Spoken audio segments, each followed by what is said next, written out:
Bonjour Simon et bienvenue au premier podcast du think tank Digital New Deal. On est vraiment ravis d'inaugurer ce format avec toi. Alors pourquoi on te reçoit? Parce que tout simplement, tu viens de publier chez nous le dernier rapport Digital New Deal et à ISLO. Donc on va en discuter. Le podcast, ça va être justement de rentrer un peu dans le détail des recommandations que tu peux proposer dans ce rapport. Alors on va commencer tout simplement par le commencement. Te présenter s'il te plaît. D'abord, un grand merci. Je suis ravi d'inaugurer ce format et je serai extrêmement attentif à l'avenir. Je suis Simon Bernard, avocat, fondateur du cabinet Modern Law, un cabinet d'avocats dédié aux enjeux et à la gouvernance de l'intelligence artificielle. Et j'ai exercé ces dernières années différentes fonctions. J'ai une formation d'avocat en fiscalité internationale d'abord, puis j'ai exercé comme conseiller du groupe La République En Marche à l'Assemblée nationale, d'abord auprès de la Commission des finances, puis auprès de la Commission des lois, notamment pendant la crise sanitaire et sur les sujets régaliens, avant d'être conseiller au cabinet d'Elisabeth Borne lorsqu'elle était Première ministre, et enfin directeur adjoint du cabinet d'Amélie Oudéa-Castéra, ministre des Sports, des Jeux Olympiques et Paralympiques. On te connaît parce que tu avais déjà participé à des publications au think tank. Je pense notamment au rapport Fiscalité réelle pour un monde virtuel de Maître Renou, dont on salue la mémoire, avec qui tu avais travaillé, qui a contribué à la fameuse taxe GAFA. Et donc là, aujourd'hui, tu as ton propre rapport. Déjà, dans ta présentation, il y a plusieurs notions qui se croisent, et c'est ça qui est intéressant. C'est le droit, c'est la tech, et c'est la politique. Alors, la première question d'abord, comment tu es venu au droit? Je suis venu au droit parce qu'au départ, je voulais être journaliste sportif. Logique. Et donc, j'ai rejoint une université, l'université de Perpignan à l'époque, en première année de licence, avec l'idée d'avoir la formation la plus généraliste pour pouvoir m'exercer et passer l'examen d'entrée à un IEP ou Sciences Po Paris ensuite. Et j'ai absolument accroché dans le cadre d'une plaidoirie sur les conditions de détention dans les prisons françaises, où j'avais eu un excellent résultat, le meilleur résultat, et on m'avait demandé de la refaire en robe d'avocat devant l'ensemble de l'amphithéâtre. Et j'avais trouvé ce métier et ce qu'il pouvait dégager en termes d'émotions extrêmement intéressant, et avec davantage d'ouverture finalement que journaliste sportif, où une fois qu'on a fait le Tour de France, les Jeux Olympiques et la Coupe du Monde, c'est un peu limité ensuite. C'est meilleur pour l'ego, c'est ça? Les deux peuvent l'être, parce qu'un journaliste sportif qui réussit, ça peut aussi être une bonne chose pour l'ego. Mais non, avocat, il y avait cette idée d'intérêt général qui était certainement plus forte, avec toujours la possibilité de transmettre des émotions. Ce qui me plaisait dans le journalisme, surtout sportif, c'était cette possibilité de transmettre aux gens le rêve, l'émotion, l'envie de s'échapper du quotidien quelque part. J'ai une question qui me vient.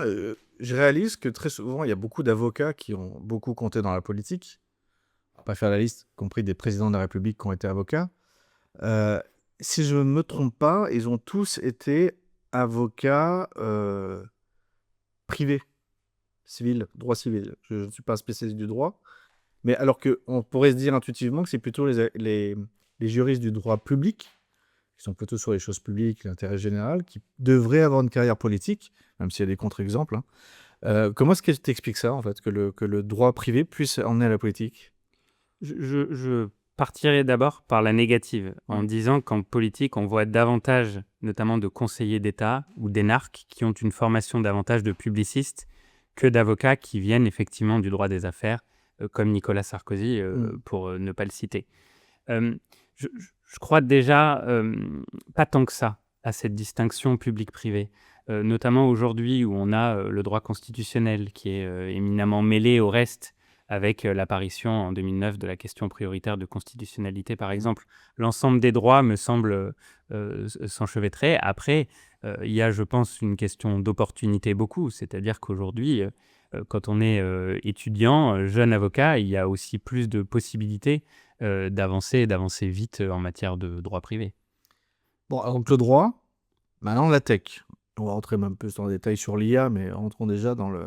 À quel moment tu as vu la tech percuter le droit et à quel moment tu t'es dit, en fait, c'est ça mon sujet? Je crois que c'est à mon tour de saluer la mémoire de Vincent Renou. C'est beaucoup avec Vincent. Le numérique est un sujet qui m'a toujours passionné.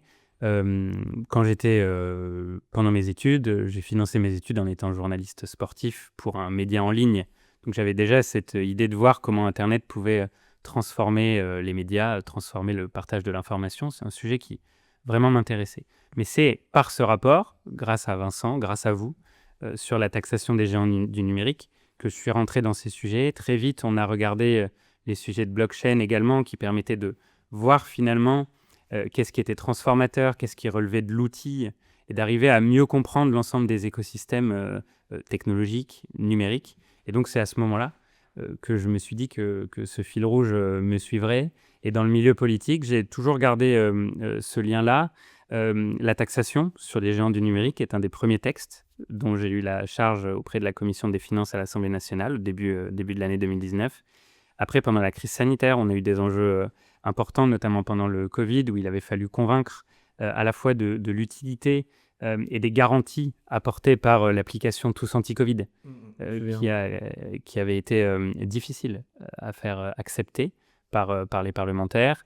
Il y a eu sur les sujets régaliens, les sujets de vidéoprotection, les sujets de nouvelles technologies dans le cadre de la sécurité, dans le cadre de la justice. Donc j'ai toujours eu ce fil rouge, et puis j'ai suivi de près la loi souveraineté et sécurité et régulation de l'économie numérique, la loi Sren, lorsque j'étais à Matignon. Donc, il y a toujours eu ce fil rouge-là, et c'était assez évident pour moi, en sortant du milieu politique, de revenir à cette matière, compte tenu des enjeux et compte tenu de ma volonté de mêler à la fois le droit, du droit quelque part pur, et les sujets politiques. L'IA s'y prêtait particulièrement bien. Comment tu vois le rôle du politique, justement, entre le droit et la tech? Quelque part, on peut aussi lire ton rapport sur le fait que il y a une certaine faiblesse du politique. On parle pas de politique politicienne, on parle pas de la France, de Macron, ou que ce soit, mais globalement dans le monde, on sent que les États, les démocraties ont du mal par rapport à la pensée libertarienne, à la force des grands empires technologiques que sont les GAFAM et autres. Donc, est-ce que le droit, c'est une façon de répondre de manière proportionnée avec l'arme qu'on a à disposition, en fait? Le droit, ça peut être un outil comme ça peut être une vision.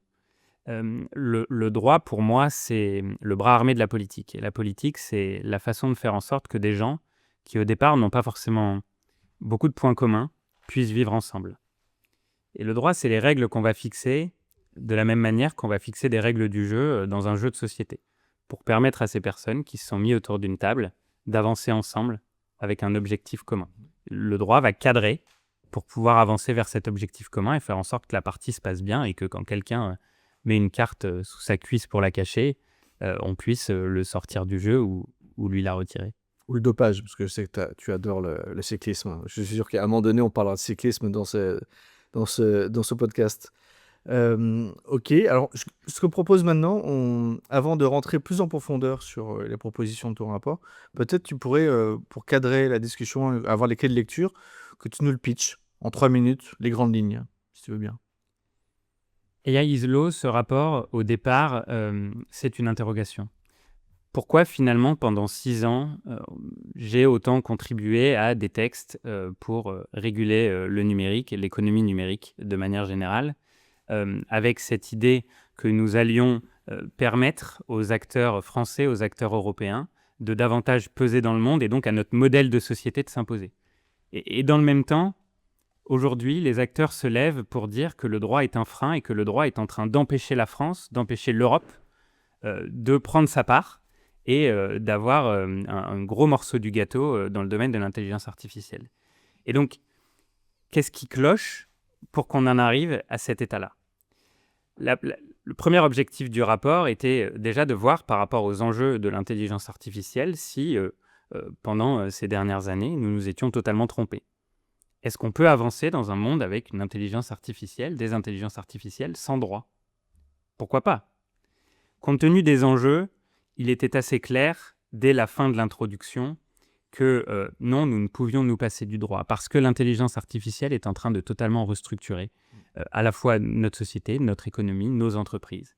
C'est en train de revoir finalement le modèle complet des activités, en drainant encore plus de données, en permettant de faire des choses avec des échelles totalement hallucinantes. Et donc, le droit, en termes de règles du jeu, redevient indispensable pour arriver vers l'objectif. Ensuite, le rapport, c'est, partant de ce constat, se poser la question de comment est-ce qu'on fait pour surmonter cette difficulté, ces acteurs qui nous disent que le droit est un élément bloquant. Comment est-ce qu'on fait pour combiner les nouvelles technologies, l'intelligence artificielle et le droit? Et donc, on a essayé, en partant d'un état des lieux d'abord, des règles, sans s'arrêter aux règles dédiées au numérique d'ailleurs, en regardant le paysage de manière globale, avec aussi les règles en matière de durabilité, les règles en matière de droit des contrats, en matière de droit de la concurrence. Comment est-ce que ces règles pouvaient structurer l'innovation, l'intelligence artificielle, et à partir de là, comment est-ce qu'on fait pour qu'elles structurent et qu'elles aident l'intelligence artificielle à se développer en Europe, avec donc les valeurs qu'elles transmettent. On en est arrivé à la conclusion que le droit pouvait être utile sur 3 points. Le premier point, c'est le passage à l'échelle. Le droit, c'est un formidable outil de normalisation. Et c'est l'exemple de l'aéronautique. Aujourd'hui, il y a 2 grands acteurs, Boeing et Airbus. Je pose régulièrement la question, un peu taquin, dans quel avion voulez-vous monter? Généralement, la personne en face, elle hoche la tête, il n'y a même pas de réponse, ça devient assez évident. Parce que l'un s'est davantage normalisé, a davantage mis de détecteurs que l'autre. Donc le droit est d'abord un élément qui, sur des technologies structurantes et à risque, peut permettre, à risque ou à enjeu d'ailleurs, plus qu'à risque, peut permettre de passer à l'échelle. Ensuite, le droit, c'est un outil indispensable d'acceptabilité. Or, aujourd'hui, on pense beaucoup à des technologies comme ChatGPT, mais une fois qu'on passe au-delà de cette technologie-là, qu'on la présente aux Français, il y a une vraie inquiétude. Et les enquêtes là-dessus sont assez claires. Les Français ne sont pas prêts à l'adoption massive de technologies totalement disruptives en matière d'intelligence artificielle, sans aller même jusqu'au scoring chinois qui effraie énormément de personnes dans notre société. Et le troisième point, c'est que le droit peut être utile s'il est activable par les acteurs vertueux. C'est-à-dire que ces acteurs peuvent tirer profit de leur utilisation du droit dans le cadre d'appels d'offres, qu'ils soient publics ou privés, dans le cadre de levée de fonds, dans le cadre lorsqu'ils veulent céder leur entreprise. Et sur ça, on en est arrivé finalement à un rendez-vous avec les autorités de régulation, pour les décideurs publics. L'idée de dire, maintenant, il faut revoir la structure du droit pour voir ce qu'on a pu manquer aujourd'hui, pour qu'il soit une brique pleine de l'innovation. Et une fois qu'on aura fixé ça, il faut être très clair. Un acteur ne pourra pas bénéficier du droit en France et en Europe, ne pourra pas bénéficier du marché en France et en Europe s'il n'est pas conforme aux règles telles qu'elles ont été fixées. Très bien. Alors, je te propose qu'on rentre un peu plus en profondeur. On va être méthodique. On va prendre déjà, rien que la couverture. Il n'y a que 2 phrases, mais on va prendre le temps d'expliquer ces 2 phrases. Il y a un titre et un sous-titre. Le titre, c'est AI is Law. Et le sous-titre, c'est le droit, bouclier et lance d'une IA européenne. On va se concentrer d'abord sur AI is Law parce que je pense que la plupart des auditeurs, j'imagine notre public, a compris la ref qui est Code is Law de Laurence Lessig, mais partons du principe que ce ne soit pas le cas. Explique-nous un petit peu qui est Laurence Lessig, qu'est-ce qu'est Code is Law et en quoi ce rapport est sa mise à jour en quelque sorte. Laurence Lessig, c'est un juriste spécialisé dans les nouvelles technologies. C'est un professeur qui a exercé à Stanford, à Harvard notamment, qui, dans les années 2000, a écrit un livre, puis un article, d'où on est sorti un Code is Law, qui a, pendant longtemps et encore aujourd'hui, été mal interprété. Certainement à dessein par ceux Surtout par qui était mal interprété. Exactement. Par de très nombreux acteurs des nouvelles technologies, en particulier des acteurs américains. Parce que Code is Law, il y a 2 façons de le voir. La façon stricte, c'est-à-dire que le code fait la loi.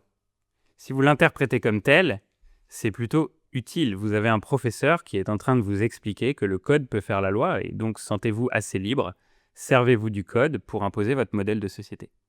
Et vous avez une autre façon, celle qui donc n'a pas été comprise comme telle par beaucoup d'acteurs, ou qui pas utilisée comme telle par beaucoup d'acteurs, qui est « attention ».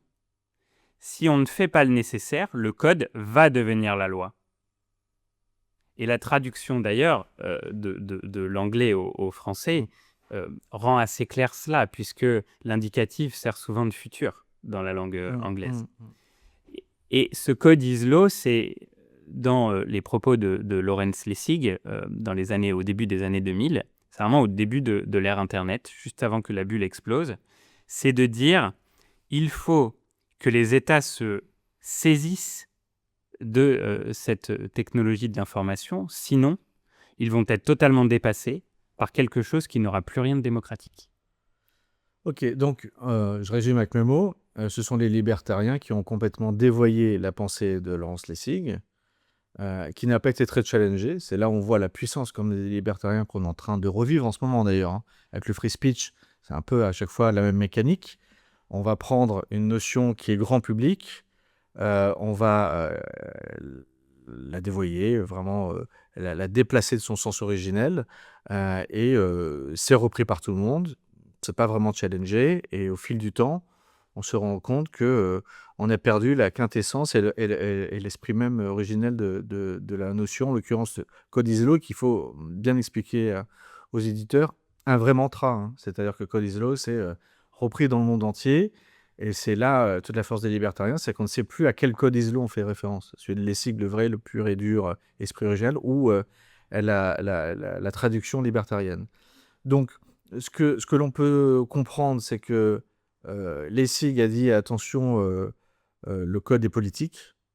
Et toi, ce que tu dis maintenant, c'est oui, et l'IA va l'être encore davantage. Donc, il faut revenir à ce que disait Laurence Lessig en 1999 pour maintenant appliquer les vraies règles de Lessig à l'IA. C'est ça l'esprit du rapport.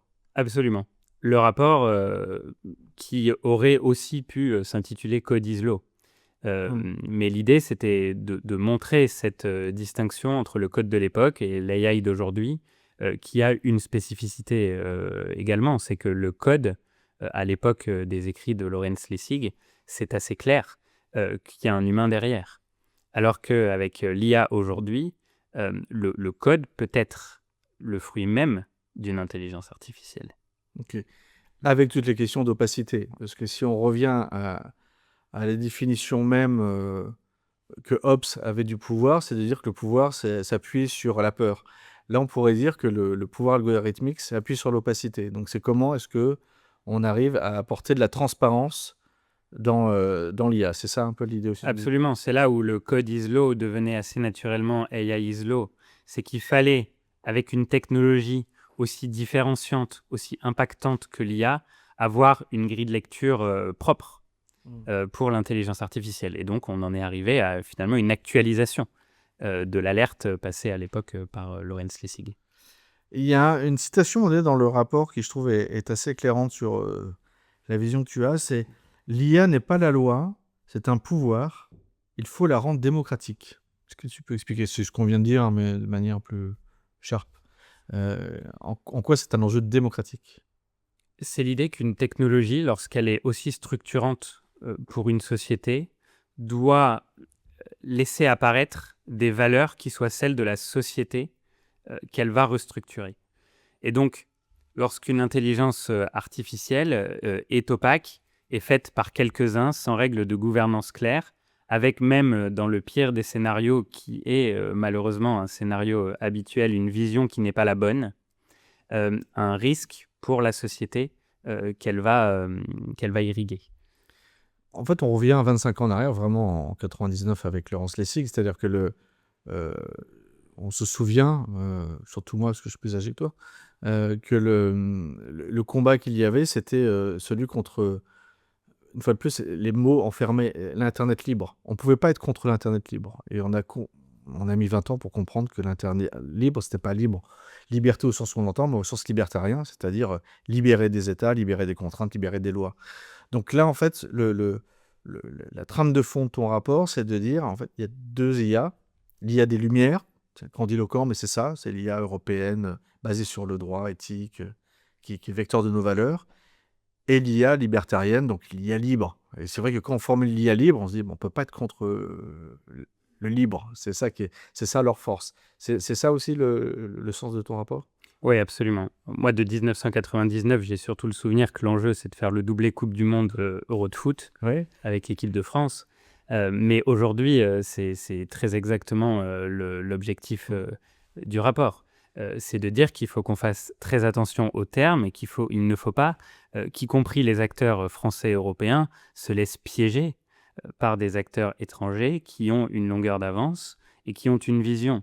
Nos acteurs, je ne vais pas parler de naïveté, mais il manque parfois de vision. C'est-à-dire qu'on a un côté très idéaliste en France et en Europe. On a des technologies qui sont parfois souvent parmi les meilleures, mais on a du mal à y mettre dessus une vision qui est, aux États-Unis, finalement le point de départ. Eux partent de la vision, le fameux why de Simon Sinek qui l'explique très bien, avec notamment Apple. Ils partent de la vision et ils développent une technologie qui va permettre d'arriver à cela. Nous, en France et en Europe, on va partir de la technologie. Il y a un exemple absolument malheureux ces derniers jours, mais c'est celui, hors intelligence artificielle, de l'entreprise Karma, qui fabriquait un cœur, un cœur pour remplacer les vrais cœurs, et qui est la technologie la plus à la pointe dans le monde. Et ils ont terminé avec une cagnotte type Litchi pour arriver à lever, ils voulaient des millions, ils ont levé, je crois, 14 000 euros. Et en fait, l'entreprise, la start-up va disparaître avec une technologie absolument incroyable parce qu'ils n'ont jamais réussi à y mettre dessus une vision. Mais il y a une vision à la Silicon Valley, c'est indéniable. Le problème, c'est que cette vision, elle est politique. Quand on entend... On a refusé de le voir. Et depuis le 20 janvier, l'arrivée de Trump au pouvoir, et surtout de sa cohorte des libertariens qui est venue le pousser, qui le nourrit, à commencer par J.D. Vance, et puis toute la Musk, Thiel, tout ce qui va avec, ils ont une vision politique. Et on sent qu'ils ont derrière un programme. C'est-à-dire qu'ils ont aujourd'hui Trump en meupette un petit peu qui sert leurs intérêts, mais on sent que c'est pour 20 ans, 30 ans, ils ont une vraie vision politique.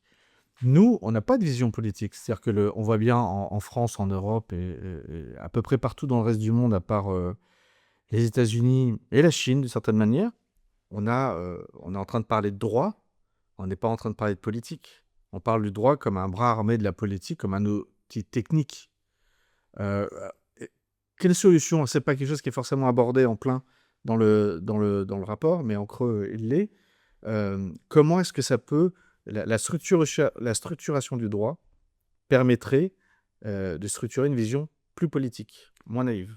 C'est pas abordé aussi directement parce que c'est finalement l'objectif même du rapport. C'est de dire aux acteurs, ayez une vision politique de ce que vous faites. Et pour ça, on a un outil qui est absolument formidable, c'est le droit. Mais le droit, effectivement adapté, de sorte à pouvoir devenir cet outil particulièrement pertinent parce que taillé pour l'innovation. Et donc, ce qu'on a fait dans le rapport, l'objectif, c'était de vraiment faire un état des lieux pour regarder où sont les règles aujourd'hui et comment est-ce qu'on peut mieux les manier pour avoir cet outil particulièrement tranchant. À la fois bouclier, pour nous protéger des acteurs étrangers qui seraient éventuellement mal intentionnés, et lance pour donner de la valeur aux entreprises françaises et européennes qui veulent participer à ce projet d'une IA européenne. C'est quasi civilisationnel. C'est-à-dire et c'est vrai qu'on se rend compte depuis que Trump est arrivé au pouvoir que des choses qui étaient évidentes pour nous sont remises en question, à commencer par les alliances. On voit bien que le monde est en train de se diviser en deux, qu'on ne se trouve pas du même côté que les États-Unis, c'est quand même assez fou, on n'aurait pas cru ça il y a encore un an. Et ce point de rupture, cette frontière, en t'écoutant et en y réfléchissant, c'est effectivement le cas, c'est le droit. Là, en fonction de sa relation au droit, on se trouve d'un côté ou de l'autre du mur.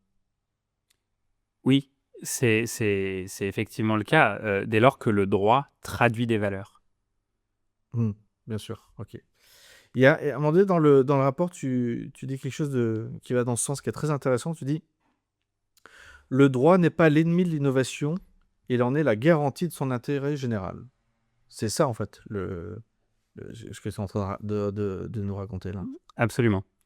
C'est ce fameux constat qui est de dire, aujourd'hui, si on se passe du droit, on se passe d'une solution pour permettre à l'IA d'être une solution d'intérêt général. On se passe de ces valeurs, on se passe de cet outil qui nous permet de fixer des règles du jeu. Alors maintenant, parce qu'on était déjà juste le titre et à Islo, bon, on a commencé un peu à déflorer là. le reste, mais le sous-titre, c'est le droit, bouclier et lance d'une IA européenne. Peut-être qu'on peut rentrer un peu plus dans le détail maintenant de tes propositions. J'en retiens 3 grandes. Il y a des sous-propositions qui viennent nourrir, mais je retiens 3 grandes propositions. Est-ce que tu veux les détailler? Je pense évidemment au code comme 25e langue. Je pense à ta pyramide Kelsen-Turing. On fera un focus aussi dessus et on finira sur le Legal Data Space. Commençons par cette idée quand même assez détonnante de faire du code la 25e langue de l'Union européenne. Quelle est l'idée derrière? Et il faut, je crois, repartir des 3 atouts du droit pour pousser une IA française et européenne. Le premier atout, donc, c'est la normalisation, le passage à l'échelle. La question qui se pose à ce moment-là, c'est de dire, mais comment on fait pour que le droit devienne cet outil-là? Pour que le droit devienne cet outil-là, il faut qu'il soit structuré de telle sorte à proposer des solutions aux différents niveaux où il peut être utile pour le développement de la technologie. Le premier niveau, ça va être la couche de ce qui finalement ne peut pas être fait. C'est le droit comme infrastructure. Oui. Ce sont les règles fondamentales, ce sont quelque part les règles de bloc de constitutionnalité en France. Les grandes règles en matière de numérique au niveau européen peuvent rentrer dedans. Ensuite, c'est comment est-ce que le droit peut être mis à la disposition des acteurs qui veulent aller plus loin pour avoir des solutions sur mesure pour ensuite développer des technologies dont le droit devient une brique. C'est le droit plateforme. C'est dans cette couche qu'on trouve en fait les objectifs principaux, les défis principaux. Et les 2 propositions qui viennent d'être citées, que ce soit le code, comme 25e langue de l'Union européenne, ou le Legal Data Space, sont à l'intérieur de cet objectif de faire du droit une plateforme. C'est en fait l'idée de voir comment est-ce qu'on fait pour donner aux acteurs des outils clés en main. Et donc, le code, comme 25e langue de l'Union européenne, c'est l'idée d'avoir des textes qui soient écrits de telle sorte à être implémentables dans le langage informatique. Aujourd'hui, il est difficile pour certains textes, y compris numériques, d'en tirer un 0 ou un 1. Il y a énormément de nuances. Donc il faut qu'on ait des textes qui soient écrits de telle sorte à pouvoir être codables, peu importe le code d'ailleurs. Ces travaux-là, c'est pas quelque chose qui est sorti de notre chapeau. La Commission européenne travaille déjà dessus. Mais il faut aller plus loin, il faut qu'on accélère. Et la question qui se posera très vite, c'est jusqu'où on va. Est-ce qu'on s'arrête aux règles numériques ou est-ce qu'on va un peu plus loin? Des règles en matière de durabilité qui peuvent demain être utiles pour les startups françaises ou les grandes entreprises qui ont des projets IA, qui veulent les développer avec ces règles à l'intérieur. Donc c'est vraiment fournir cette caisse à outils. Et c'est là où intervient le Legal Data Space, c'est qui permet à des acteurs, en se mettant ensemble autour de la table, de créer des règles de partage pour avoir des données qui vont justement alimenter leurs différents projets. On va rentrer un peu dans le détail. Là, on a les 3 couches que tu viens de décrire. Donc, c'est ce qu'on a appelé dans le rapport la pyramide Kelsen-Turing. Peut-être là aussi la ref, Kelsen et Turing. Turing, il y a eu un long métrage sur lui. C'est à peu près connu du grand public. Kelsen, peut-être un peu moins pour les non-juristes. 2 mots sur les deux, la double référence. Turing, c'est la machine qui permet de décrypter le langage codé de l'Allemagne nazie et en grande partie de sortir de ce conflit, de cette Seconde Guerre mondiale. Hans Kelsen, c'est un grand juriste qui a créé une pyramide à son nom, la pyramide de Kelsen, qui est la hiérarchie des normes qu'on apprend dès la première année de droit et qui fixe le bloc de constitutionnalité comme norme supérieure avec ensuite l'articulation entre les lois et les règlements. Et l'idée, c'était de faire se rencontrer le monde des juristes et le monde informatique. Et donc cette pyramide, pour expliquer aux auditeurs, on a repris les 3 couches qui sont expliquées pour le monde informatique et notamment le cloud, qui sont IaaS, PaaS, SaaS, donc infrastructure as a service, plateforme as a service, service as a service. Et donc, pour dire les choses simplement, plus on descend dans les couches en bas, plus on est dans le dur, dans du hardware, c'est-à-dire la partie d'ailleurs on est le moins souverain. Ça va être les fameux GPU, ça va être le cloud, etc. Donc là où on a vraiment des solutions qui sont infrastructurelles et difficiles à financer. C'est pour ça d'ailleurs qu'on a peu d'acteurs au niveau des géants américains et chinois. Et plus on va en haut dans la pointe, plus on est dans le service, l'applicatif. Typiquement, les applications, les startups. Donc là, on est assez concurrentiel en France. On a beaucoup de services. Et entre les deux se trouve la couche intermédiaire, qui est très stratégique parce qu'on peut ne pas être souverain et s'en plaindre tout en bas. Mais pour les applications tout en haut, on peut compenser en ayant au milieu une couche intermédiaire qui permette de reprendre la main technologiquement et d'un point de vue souveraineté sur les 3 piles. Et là où se concentre donc sur le rapport, c'est qu'il a fait le parallèle, donc appliqué au droit, law as an infrastructure, law as a platform, law as a service. Et la partie tout en bas, c'est que le fait que le code est gravé dans le marbre, et donc c'est le hard law. Et tout en haut, bah, ça va être la capacité d'adapter le droit pour les startups, etc. Mais au milieu, c'est là où tu fais la proposition qui crée cette articulation. C'est là où est la faiblesse de notre droit aujourd'hui. C'est qu'on a un droit qui est très fort, avec des grands principes, des règles claires. Donc on a une infrastructure qui pourrait être prête à être utilisée. Sauf qu'on n'a pas cette plateforme qui permet justement de donner aux acteurs les outils pour l'utiliser. Ces outils aujourd'hui, ce sont les avocats, les spécialistes en data, sont tous ces acteurs, mais on est dépendant, nos acteurs sont dépendants de cela, qui coûte très cher, et qui ne veut pas dire que demain, il n'y aura pas d'avocats, il n'y aura pas de spécialistes en data. Ce qu'il faut, c'est qu'on donne les outils aux acteurs pour avoir plus de facilité à utiliser directement le droit, et ensuite, on pourra revenir avec des stratèges qui nous aideront à faire des choses encore plus grandes, etc. Aujourd'hui, on est bloqué assez bas finalement dans le projet, sauf à avoir des moyens importants pour avoir accès à la personne capable de faire le travail. Et c'est donc, je pense, un des gros points forts de ce rapport, c'est d'arriver avec cette pyramide, d'avoir une vision de l'architecture. Et à partir du moment où tu arrives à structurer cette vision d'architecture technico-juridique, tu offres un cadre politique. C'est-à-dire que c'est une reprise en main politique sur cette architecture. Je vais faire une citation d'un auteur qu'on aime beaucoup tous les deux, et qui, je trouve, alors du coup, c'est pas dans le rapport, mais ça nourrit bien la discussion. Je vais le lire et tu vas essayer de deviner. Le vrai pouvoir aujourd'hui ne consiste plus à imposer des règles, mais à écrire l'architecture dans laquelle les règles n'ont plus besoin d'être dites. D'abord, est-ce que tu valides? Oui, je valide. Ton avis, c'est qui? D'origine italienne. C'est Dan Poli. Exactement. Giuliano D'Ampoli, qui faut lire tous ses livres. Ils sont tous excellents. Donc, ça va bien dans la thèse que tu développes. Ce qui est intéressant dans ce que tu dis, c'est que quelque part, dans l'Union européenne, où il y a 24 langues, la vraie langue commune, c'est pas l'anglais, mais c'est le droit. D'où le fait qu'il faut l'institutionnaliser et faire de... C'est qu'aujourd'hui, on a une vision du droit qui est une vision juridico-juridique. Et que si on avait une vision politique du droit, on pourrait prendre un avantage plus important sur la concurrence, parce qu'il faut parler comme tel. Aujourd'hui, on parle de concurrents. On ne peut pas voir les Américains comme des simples partenaires, moins encore les Chinois et encore moins aujourd'hui les Russes, par exemple. Donc il faut que le droit soit habité par une vision éminemment politique. Nos textes aujourd'hui sont adoptés par nos politiques. Il n'y a pas de raison que nos politiques soient là pour faire de la technique. Ils sont là pour faire de la politique. Et il faut que derrière, les acteurs aient une vision politique.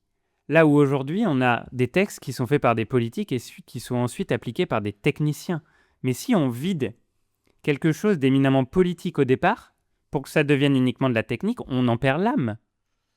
Justement, sur l'application, c'est une question dont on n'a jamais débattu, mais quand on parle là du droit, on parle de sa fabrique, de la loi. Et on comprend très bien, là, au bout de de cette discussion, on voit de quoi on parle. Mais demain, dans la pratique, justement, par reprendre un exemple concret qui est la justice. Face à l'accélération algorithmique, est-ce que tu penses que si on adapte la fabrication de la loi, est-ce que, est-ce que derrière ça va suivre? Est-ce que la justice va pouvoir suivre ce rythme-là? C'est une question. Dans quel sens adapter la fabrique Euh, de la loi? Demain dans les tribunaux, demain dans la fabrique de la jurisprudence, est-ce qu'il pourra y avoir la même agilité et la même approche que dans la phase amont de réflexion de la production du droit appliqué à l'IA? C'est une question. Est-ce que demain, il va falloir aussi ce travail que tu es en train de proposer sur la phase amont de la fabrication de la loi, est-ce qu'il faudra avoir le même travail sur son application? Je ne crois pas. Je pense justement que le travail doit être fait au niveau des acteurs qui vont appliquer le droit. Je pense qu'aujourd'hui, les juridictions ou les autorités de régulation, elles ont déjà cette lecture. Le problème, c'est qu'on se retrouve avec des acteurs qui ont du mal, compte tenu en particulier des coûts et de l'absence de lecture d'intérêt. Beaucoup se disent, mais en fait, mis à part éviter une sanction CNIL ou une sanction d'une autorité de régulation, quel est l'intérêt de cette règle? Elle est là la difficulté. Mais les juridictions ou les autorités de régulation, ils ont bien déjà une lecture de la chose, qui parfois même, si on veut être taquin, est déjà trop politique pour le coup. Et Simon, vaste débat. Tu as mentionné, on va peut-être en dire 2 mots de plus sur le Legal Data Space, le rôle que ça a dans ton continuum de recommandations. Qu'est le Legal Data Space, si tu veux le résumer? Le Legal Data Space, c'est un ensemble d'acteurs, en particulier des acteurs venus de l'écosystème du droit, qui ont décidé de travailler ensemble pour créer des règles de partage de leurs données, pour développer des intelligences artificielles qui bénéficient d'une donnée de qualité. Or, c'est un peu comme le fonctionnement d'une voiture. Si aujourd'hui on a une voiture extrêmement puissante, extrêmement bien équipée, mais qu'on n'a pas une essence de qualité pour la faire fonctionner, elle ne fonctionnera pas. Et donc l'idée, c'est que si on fournit à nos acteurs, en particulier du droit, de la donnée de qualité, ils pourront faire des intelligences artificielles déjà souveraines et ensuite d'une très grande qualité pour pouvoir s'imposer dans l'ensemble de l'écosystème. C'est de reprendre la main sur des solutions aussi qui aujourd'hui peuvent être proposées par des acteurs étrangers, avec le risque à terme de voir notre modèle de pensée juridique dépassé par exemple, la common law. Depuis le début, il y a un mot qu'on n'a pas beaucoup utilisé, mais en lame de fond de la discussion, c'est souveraineté. Dans ton rapport, à un moment donné, tu écris « Opposer régulation et innovation, c'est renoncer à la souveraineté ». Est-ce que tu peux détailler ça, en sachant que ce qui nous a beaucoup plu dans Digital New Deal aussi, dans ce rapport, c'est que tu affrontes la question, cette opposition un peu stérile à laquelle on est confronté depuis des années, depuis sa création, entre régulation et innovation. Et je vais encore plus loin dans la question. On est dans l'ère un peu encore des rapports l'État et Draghi. Et ce rapport, le tien, se veut aussi une réponse concrète. Donc voilà, souveraineté numérique. Est-ce que tu peux nous dire un petit peu plus sur en quoi ça constitue une réponse? Mais c'est finalement la couche intermédiaire entre l'outil juridique qui sert le projet politique. La souveraineté, c'est la brique qui permet de garder la maîtrise de son destin politique. C'est garder la maîtrise de son projet. Et donc, quand on travaille sur l'articulation, sur comment faire du droit un outil plus politique, on travaille sur comment faire du droit aussi un outil de la souveraineté. La souveraineté est un attribut de la vision politique qu'on aura. C'en est quelque part son gardien. Je te propose une dernière citation pour conclure cette discussion. Je vais essayer de te faire deviner aussi. Quand on ne sait pas quoi faire, il faut se référer au droit. D'abord, est-ce que tu valides cette citation? C'est une excellente question. J'y mettrai de la nuance. Vas-y. Tu veux pas savoir qui l'a dit déjà? Non, mais va au bout. Non, mais nuance et après tu dirais je pense, parce qu'on n'a toujours pas parlé de cyclisme, que ce n'est pas Lance Armstrong. Là où je mettrais de la nuance, c'est justement, tout dépend de la façon dont le droit a été conçu. Je pense qu'il faut que le droit soit intelligent. Il faut que ce soit un droit qui soit pratique. Et on a trop eu tendance, dans nos sociétés et pas qu'en France, à complexifier le droit parfois et à en faire une matière uniquement de juristes. Le droit, il n'a de sens que s'il est adapté à la société et aux acteurs qui doivent l'utiliser. Alors, c'était pas un coureur cycliste, c'était plutôt un coureur de jupons, c'était François Mitterrand, qui l'a fait dans un contexte particulier. C'était au moment des Malouines, où c'était dans son tout premier mandat, plutôt au début du premier mandat. Et il avait un dilemme politique important, c'est que dans son gouvernement, Mauroy, il avait des communistes qui avaient une place très importante. Et face aux Malouines, il y avait son gouvernement qui était divisé en deux. Tu avais d'un côté les communistes qui étaient pro-Argentine, pour les raisons qui est évidentes, et puis les autres plus légitimistes qui étaient pro-Grande-Bretagne et qui étaient pro-européens. Et c'était un vrai casse-tête pour lui politique. Il savait qu'il avait forcément un mauvais choix parce qu'il allait se mettre à dos une partie de son gouvernement. Et donc, il s'est référé au droit. Donc, c'est pour ça que je trouvais intéressant de conclure là-dessus parce que malgré tout, face au contexte auquel on est confronté, par rapport à tout ce qu'on s'est dit sur le risque des démocraties, l'interprétation politique, à un moment donné, le droit est un repère, une boussole qu'il est bon d'avoir en tête.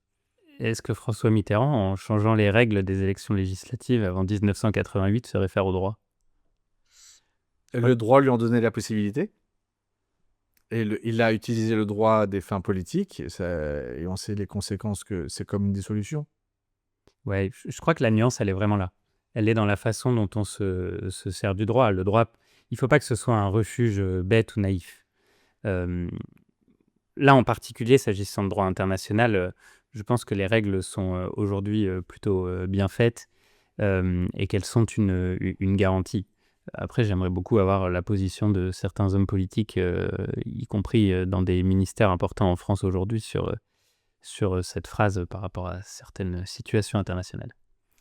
Alors, puisque tu parlais de cyclisme, moi, j'y connais rien. C'est qui le plus grand? C'est Indurain ou Armstrong? Armstrong n'a plus vraiment de palmarès. Oui, je sais. Ouais. Et certains mettront dans le débat que Tadej Pogacar aujourd'hui peut rivaliser avec Eddy Merckx. Je pense qu'on a tous les champions de notre époque, ceux qui nous ont fait vibrer, et que c'est bien dommage de retirer des rêves à nos enfants en voulant systématiquement rabaisser à des champions d'avant. C'est drôle parce que tu arrives à la fin à dire presque l'inverse de ce que tu as dit avant. J'ai bien compris où tu regrettes qu'on ait retiré les titres Armstrong. Mais je pense qu'il n'y a pas Tu as buté sur la dernière question. Non, Bon. il n'y a pas de lien avec le droit Non. en tant que tel, parce que d'ailleurs, c'était très ambigu par rapport au règlement de l'Union cycliste internationale à l'époque, puisqu'Armstrong n'a jamais été contrôlé positif au cours de sa carrière. Ah bon? Il a été contrôlé positif a posteriori, parce qu'ils avaient conservé des échantillons de 1999. Mais c'est une fois ces 7 tours acquis qu'il est contrôlé positif. Tu finis comme avocat, quand même. Est-ce que tu as un livre à nous recommander? C'est un grand classique des podcasts, alors on va le faire. Le livre que j'ai retenu, qui m'a été offert par quelqu'un qui m'est très cher récemment, c'est Maniac de Benjamin Labattu, qui évoque notamment, mais pas que, l'histoire de John von Neumann, qui était un mathématicien qui a notamment beaucoup travaillé sur la mécanique quantique et inventé la théorie des jeux. Et ce livre m'a particulièrement intéressé parce qu'il fait le lien entre rupture technologique et rupture humaine, civilisationnelle. Et qu'il interroge beaucoup sur qu'est-ce qu'on fait finalement d'une grande idée, d'une aventure technologique lorsqu'elle est confrontée aux réalités d'une société. Et qui se termine, alors certains sont effrayés par le livre, d'autres en tirent des conclusions. Moi, j'en tirerais plus des conclusions qu'être effrayé, et ce sont les conclusions du rapport. C'est qu'il faut accepter la technologie, il faut en tirer tout ce qu'elle nous offre comme opportunité, il ne faut pas être naïf, et pour ça, le droit nous offre un formidable outil. Merci beaucoup Simon, merci de nous avoir suivis et je vous donne rendez-vous au prochain épisode à la rentrée.